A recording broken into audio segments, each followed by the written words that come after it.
मंगल चाचा और रामू दोनों माधवपुर से काशीपुर रामू के लिए नौकरी की तलाश में जा रहे थे। बादल छाए हुए थे, बारिश होने वाली थी। अरे चाचा, ये बैल तो मेरे से भी ज्यादा आलसी हैं। कब तक ऐसे हिलते डुलते काशीपुर पहुंचेंगे? हंस ले रामू, मगर ये बादल अच्छा संकेत नहीं दे रहे। बारिश आएगी और ये जंगल का रास्ता रात में ठीक नहीं। अरे चाचा, बारिश आएगी तो क्या, भीग जाएंगे, नहा लेंगे, गर्मी में ठंडक मिलेगी, मजा आएगा। अरे मजा? रामू, तुझे होश कब आएगा? तू हंसी मजाक में सब भूल जाता है, लेकिन ये जगह खेल तमाशे की नहीं है। ये जंगल, ये तो बरसों से सुनसान पड़ा है। कहानियों में तो ये तक कहा जाता है कि रात के समय यहाँ भूत प्रेत अपना डेरा डालते हैं। ओहो चाचा, भूत प्रेत? अरे अब आप भी वही कहानियां सुनाने लगे। बिल्कुल गांव की बूढ़ी अम्मा जैसी बातें कर रहे हो आप। वो भी तो हर मोड़ पर भूत दिखा देती हैं, कभी पीपल के पेड़ पर, कभी सुनसान कुएं के पास।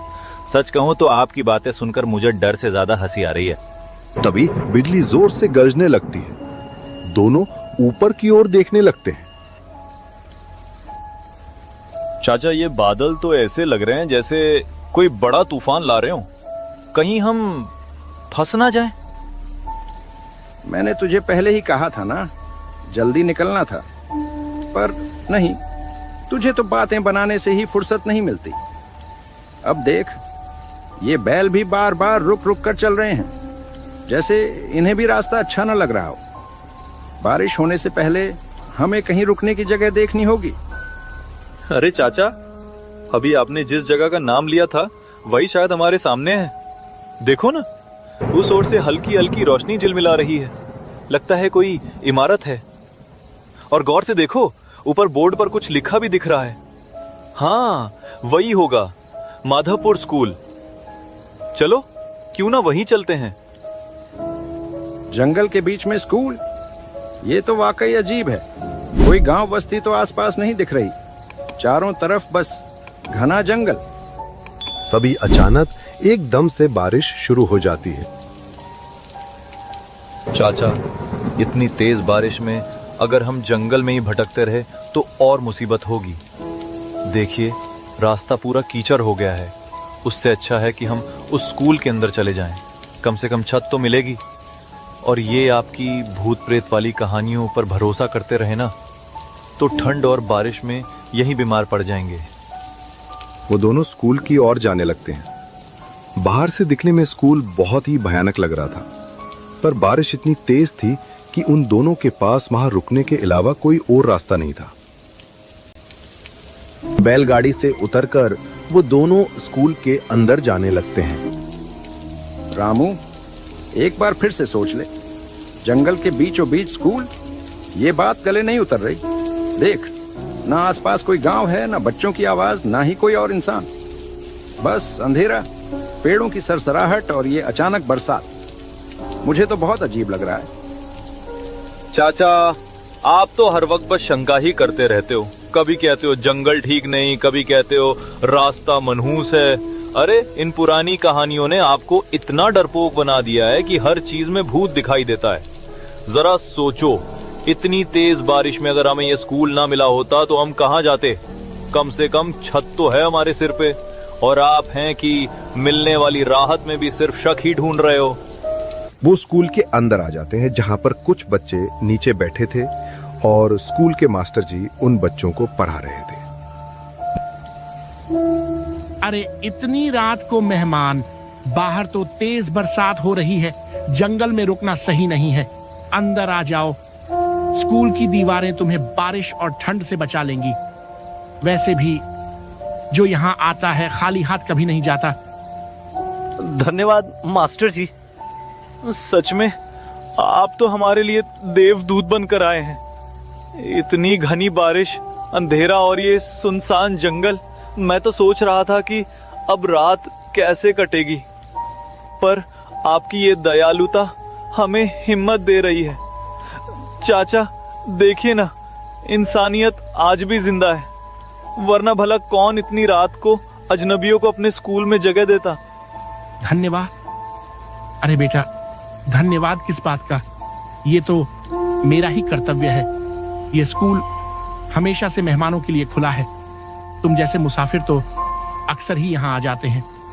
बारिश में, अंधेरे में रास्ता भटककर, या शायद रास्ता ढूंढते ढूंढते खुद यहाँ पहुंच जाते हैं। वो सारे लोग स्कूल के अंदर वाले कमरे में आ जाते हैं, जहां पर मास्टर जी और मंगल चाचा पलंग पर बैठ जाते हैं और रामू बच्चों के साथ हंसी मजाक करने लगता है।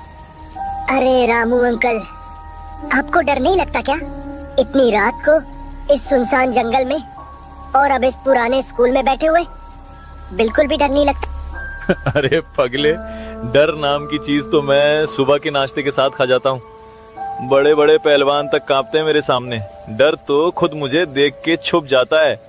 और तेरे रामू अंकल तो ऐसे हैं कि भूत भी सामने आ जाए तो पहले रामू से पूछेगा, भाई साहब यहाँ बैठने की जगह है क्या? आपको बिल्कुल डर नहीं लगता क्या? इतनी रात को बाहर आंधी बारिश, बिजली की कड़क, और ये सुनसान स्कूल। हम बच्चों को तो जरा जरा सी आवाज पर डर लग जाता है, लेकिन आप तो हंसते खेलते रहते हैं। क्या आप कभी सच में डरते ही नहीं, या फिर हमें हिम्मत दिलाने के लिए बस दिखावा करते हैं? अरे बेटा, डर नाम की चीज तो मैंने कब की जेब से निकाल कर फेंक दी। बचपन से ही गांव के शेर जैसा रहा हूँ मैं। रात के अंधेरे में लोग खिड़की दरवाजा बंद कर लेते थे और मैं अकेला खेतों में निकल जाता था। कई बार तो जंगली कुत्ते तक मेरा रास्ता देखकर पलट गए।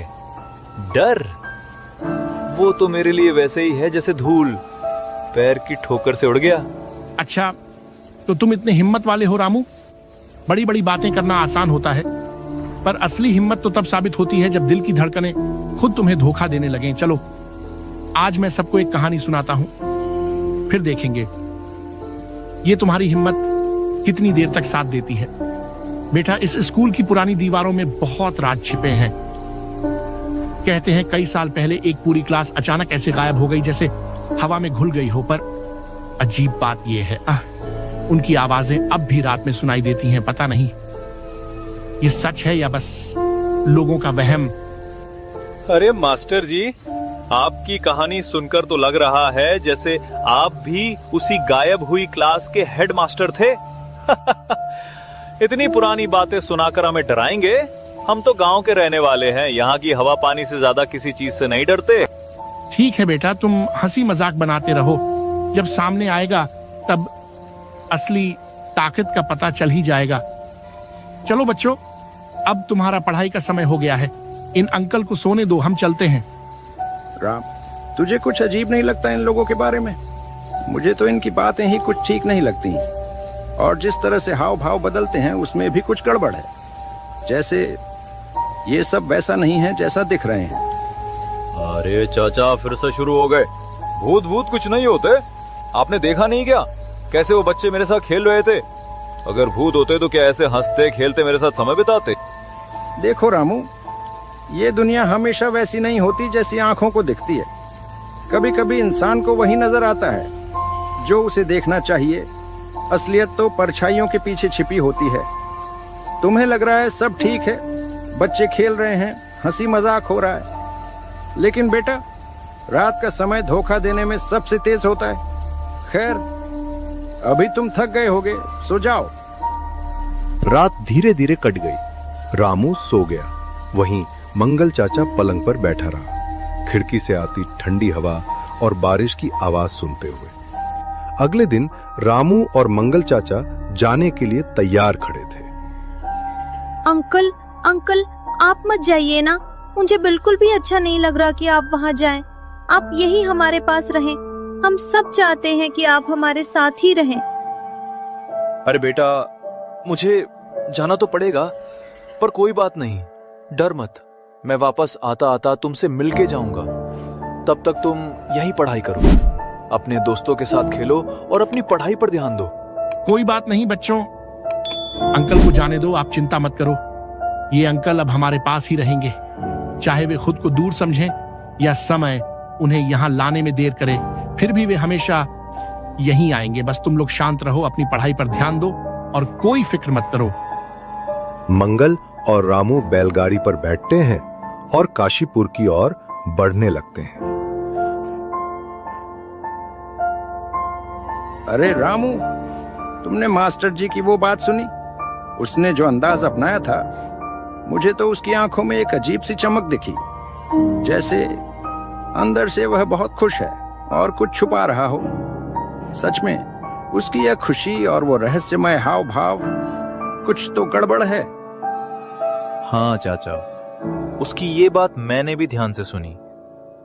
भला मैं उनके साथ क्यों रहूं? लगता था जैसे मानो मैं कोई काम करने नहीं आया, बल्कि स्कूल में फिर से दाखिला लेने आया हूं। सच में उसकी बातों और हाव भाव में कुछ अजीब मजाक था, जो सुनकर हंसी भी आती है और हल्का डर भी महसूस होता है।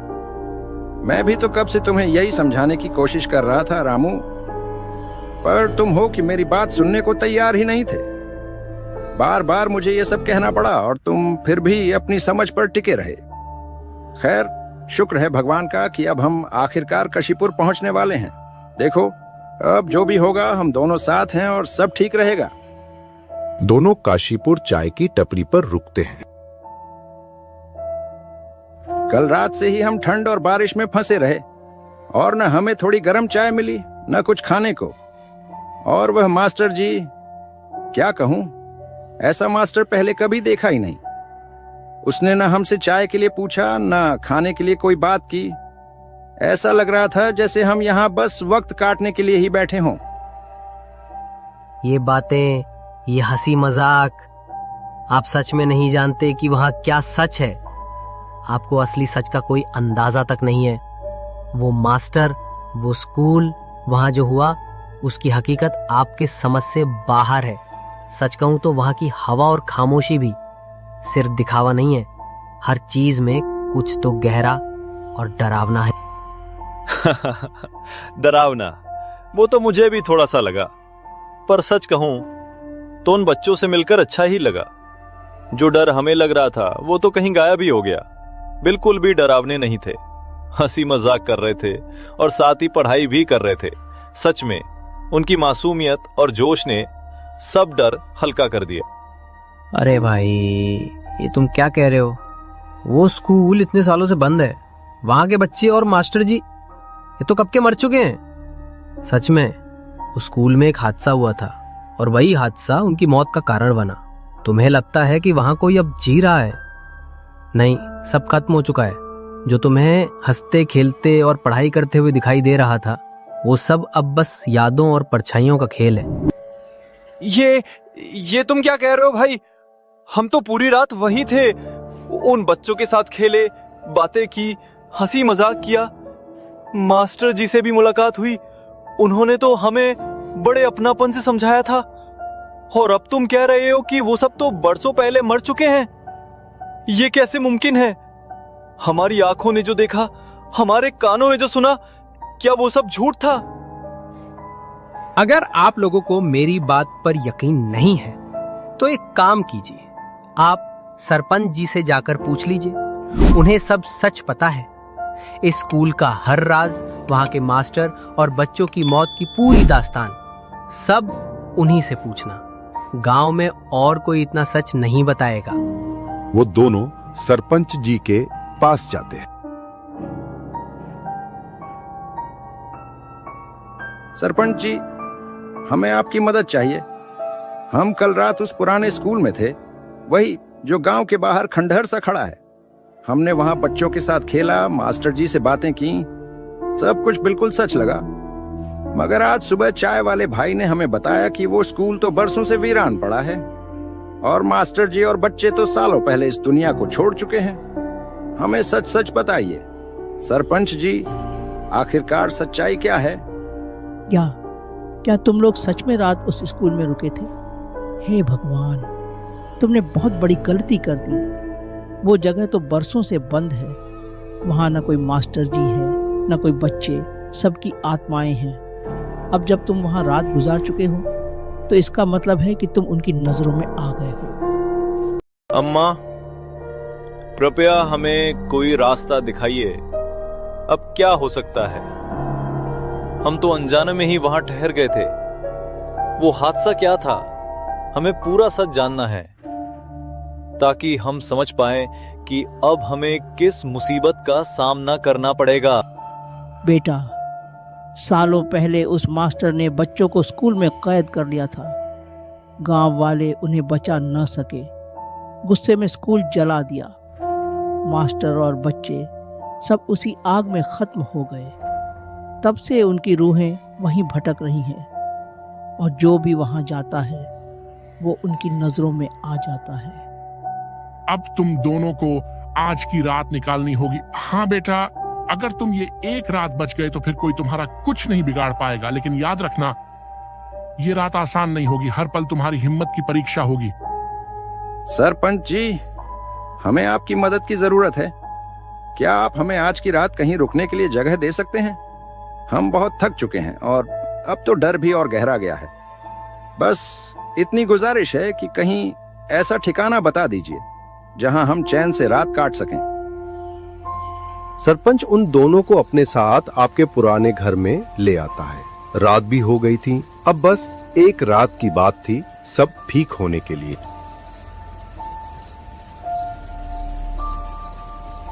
तुम दोनों आज रात यहीं मेरे घर पर आराम से रह सकते हो। डरने की कोई जरूरत नहीं जब तक तुम मेरी निगरानी में हो। अगर किसी भी चीज की जरूरत पड़े तो बिना झिझक मुझे बता देना, लेकिन ध्यान रहे रात गहरी होते ही बाहर कदम मत रखना। आपका बहुत बहुत धन्यवाद सरपंच साहब, आपने हमारी मदद की, ये हम जिंदगी भर याद रखेंगे। अगर आप न होते तो शायद हम समझ ही नहीं पाते कि हमारे साथ क्या हो रहा है। वो दोनों अंदर बैठे थे। रात और ज्यादा गहरी हो गई थी। तभी कमरे में एक आवाज गूंजती है। अंकल, आप तो हमें वही छोड़ आए, पर हमने आपको नहीं छोड़ा। कौन है? कौन बोल रहा है? सामने तो कोई दिख नहीं रहा। ये आवाज कहां से आ रही है? क्या बात है रामू, इतनी जल्दी भूल गया हमें। कोई बात नहीं, जल्दी याद आ जाएगा। अब तुम दोनों भी हमारे साथ स्कूल चलोगे। कक्षा तुम्हारा इंतजार कर रही है। तभी वो लोग अचानक सामने आ जाते हैं। उनकी आंखें लाल थी, जैसे वो किसी को अपना हिस्सा बनाना चाहती हो। देखो देखो, हमें जाने दो। हमने तुम्हारा क्या बिगाड़ा है? हम तो बस अनजाने में यहाँ रुक गए थे। हमें कोई दुश्मनी नहीं है तुमसे। क्यों हमारे पीछे पड़े हो? हमें छोड़ दो, हमें माफ कर दो। हम कसम खाते हैं दोबारा इस जगह का नाम तक नहीं लेंगे। बस हमें शांति से जाने दो। वो छलावे उनकी और बड़े और उन दोनों को भी अपने आप में समा लिया। अगले दिन रामू और मंगल की खबर सारे गांव में फैल गई। चाय वाला और सरपंच दोनों आपस में बात कर रहे थे। बहुत बुरा हुआ उन बेचारों के साथ। मासूम थे वो। उनको क्या पता था कि जिस स्कूल में पढ़ने जा रहे हैं वही उनकी आखिरी मंजिल बन जाएगी। वो जगह अब शापित हो चुकी है। वहां हर कोना, हर दीवार उनकी चीखों की गवाही देता है। बेचारे तो ये भी नहीं जानते थे कि उनका अंत उसी अंधेरे में उनका इंतजार कर रहा है।